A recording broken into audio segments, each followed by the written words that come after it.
आज हम लोग टीडीएस पढ़ेंगे। तो टीडीएस में एक टॉपिक है TDS on sale of property. ठीक है। तो TDS on sale of property कब अप्लाई होता है? जब सेल कंसिडरेशन जो है 50 लाख या 50 लाख से ज़्यादा होता है तो TDS on sale of property apply हो जाता है। उस पर टीडीएस कट करना होता है at the rate 1%। 1% TDS cut करना होता है। कितना करना होता है? 1%। ठीक।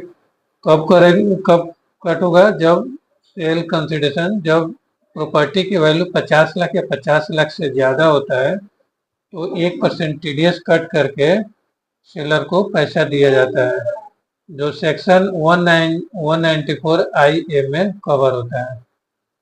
तो टीडीएस डिडक्ट 1% और total sale consideration. Interest on TDS for late deduction, इसमें भी जो नॉर्मल टीडीएस होता है कॉन्ट्रैक्टर का जो होता है 194C, 194H, 194J, हम लोग जो पढ़े हैं, जो अगले महीने के 7 तारीख को पेमेंट करना होता है।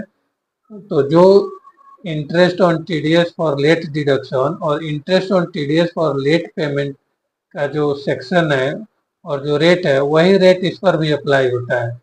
इसमें एक चीज चेंज होता है। इसमें चेंज क्या होता है कि इसमें जैसे कि उस नॉर्मल केस में क्या होता है कि अगले महीने के 7 तारीख तक टीडीएस जमा कराना होता है, लेकिन इसमें क्या होता है, जिस महीने में हमने डिडक्शन किया है, जिस महीने में हमने पेमेंट किया है सेलर को, वो महीना पूरा का पूरा छोड़ देना है और अगले महीने से काउंट करना है 30 दिन।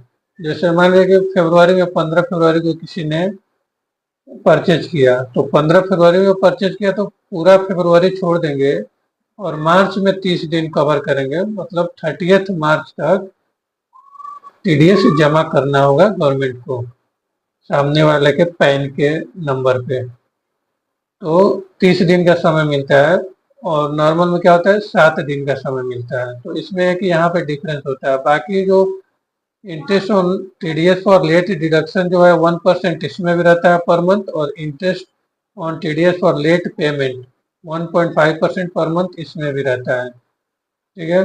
और लेट फी का कॉन्सेप्ट इसमें भी है, 200 रुपया पर डे। सेम इस यहाँ किसी में भी कोई चेंजेस नहीं है, केवल चेंजेस किस में है, ड्यू डेट में है। तो यहाँ तक समझ गए। और इसमें क्या होता है कि ये बड़े अमाउंट की परचेज होती है, सेल होती है, तो इसमें हम इंस्टॉलमेंट में भी पेमेंट कर सकते हैं। मान लीजिए कि 80 लाख का प्रॉपर्टी परचेज कोई करता है, तो वो जरूरी नहीं है कि वो 80 लाख एक ही बार में दे दिया। 80 लाख हो सकता है वो 3-4 महीने लगा दे देने में, 10-10 लाख 20-20 लाख करके वो देगा अपने हिसाब से। तो इसमें इंस्टॉलमेंट वाली केस भी आ जाती है। लमसम वाला भी हो सकता है और इंस्टॉलमेंट वाला भी हो सकता है। लमसम वाला होगा तो कोई प्रॉब्लम नहीं, एक ही 26 की फाइल करेंगे और हो गया अपना। और इंस्टॉलमेंट का जब बात आ जाएगा तो इंस्टॉलमेंट में जितने इंस्टॉलमेंट देगा बायर सेलर को, उतने बार 26 क्यू भी फाइल करना होता है। और 26 क्यू भी जो होता है वो चालान कम रिटर्न एक ही में होता है। ये नहीं कि चालान आज जमा करेंगे फिर रिटर्न कभी और दूसरे फॉर्म में फाइल करेंगे। वो एक ही फॉर्म में चालान कम रिटर्न इसको बोलते हैं, एक ही साथ हो जाता है फाइलिंग और पेमेंट दोनों। ठीक है। तो अब इंस्टॉलमेंट का एक केस देख लेते हैं। मान लीजिए कि 80 लाख का प्रॉपर्टी है और वो इंस्टॉलमेंट पे पेमेंट कर रहा है परचेजर। और ये भी देख लेते हैं कि 2 परचेजर है और 2 सेलर है। मान लीजिए कि बेचने वाला जो बिकने वाला जो प्रॉपर्टी है उसमें 2 सेलर हैं और परचेज करने वाला जो पार्टी है वो भी 2 लोग मिलके परचेज कर रहे हैं। ठीक है। और मानते हैं कि 50-50% सबका शेयर इसमें रहने वाला है। तो ये जो है एक हिस्से में जो 40 लाख रुपया देने का आएगा सेलर को, वो सेलर का एक जो पार्टी होगा सी, उसको 20 लाख देगा और फिर डी को भी 20 लाख देगा। तब इसके हिस्से का 40, ए ने अपने हिस्से का 40 दे दिया सी और डी को 50-50।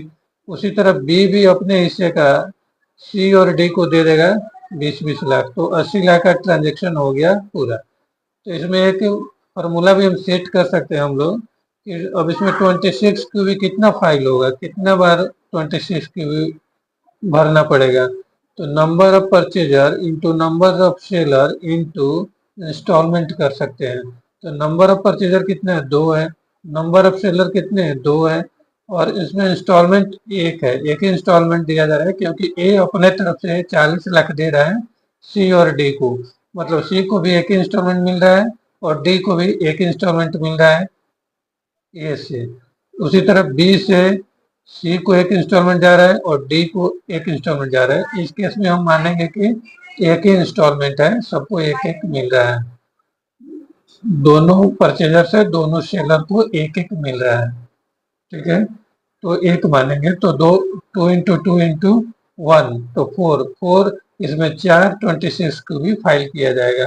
अगर हम मानते हैं इसमें कि 10-10 लाख करके पेमेंट कर रहा है परचेजर, तो 10-10 लाख करके करेगा तो एक के हिस्से में 40 लाख आएगा, दूसरे के हिस्से में भी 40 लाख आएगा क्योंकि 50% 40 लाख हो रहा है। तो ये जो है 10-10 लाख का पेमेंट कर रहा है तो 20 लाख रुपया सी को करेगा और 20 लाख रुपया डी को करेगा।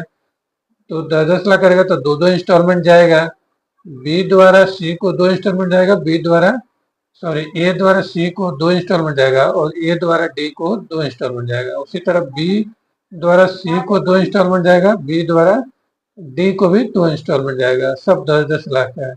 तो इसमें कितने हो गए? नंबर ऑफ फर्म 26 क्यूबी के कितने फाइल किए जाएंगे? 2 परचेजर है तो 2, 2 सेलर है तो इंटू 2 और 2-2 इंस्टॉलमेंट जा रहे हैं तो इंटू 2, तो इसमें 8 26 क्यूबी फाइल किए जाएंगे। बराबर। तो इस तरह से हम लोगों ने देखा कि 26 क्यूबी का जो प्रोसेस है वो कैसे होता है, और सेम ऑनलाइन भी इसी तरह हम लोग फाइल करते हैं। उसमें 1-2 स्टेप पूछेगा आपसे कि इंस्टॉलमेंट के केस में जब हम लोग फॉर्म में फाइल करेंगे प्रैक्टिकली, तो उसमें ये पूछता है कि मान लीजिए कि 2 इंस्टॉलमेंट आपने दिया, तो दूसरा इंस्टॉलमेंट जब आप देने जा रहे हैं तो पूछेगा कि आपने पहला इंस्टॉलमेंट में कितना पैसा दिया था, तो वो लिखना पड़ता है। मान लीजिए आपने 5 इंस्टॉलमेंट दिए हैं, तो जब दूसरा इंस्टॉलमेंट जाएंगे देने के लिए तो पूछेगा कि पहला इंस्टॉलमेंट आपने कितना दिया था। जब तीसरा जाएंगे देने के लिए तो पूछेगा कि पहला 2 का भी टोटल आप यहाँ लिख दीजिए कि पहले 2 में आपने अभी तक कितने दिया है और एक तीसरा का अमाउंट कितना है।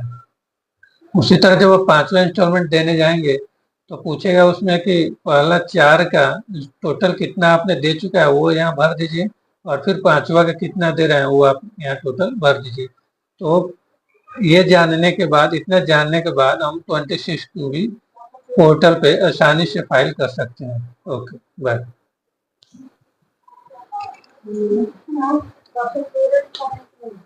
मैं जा रहा हूँ।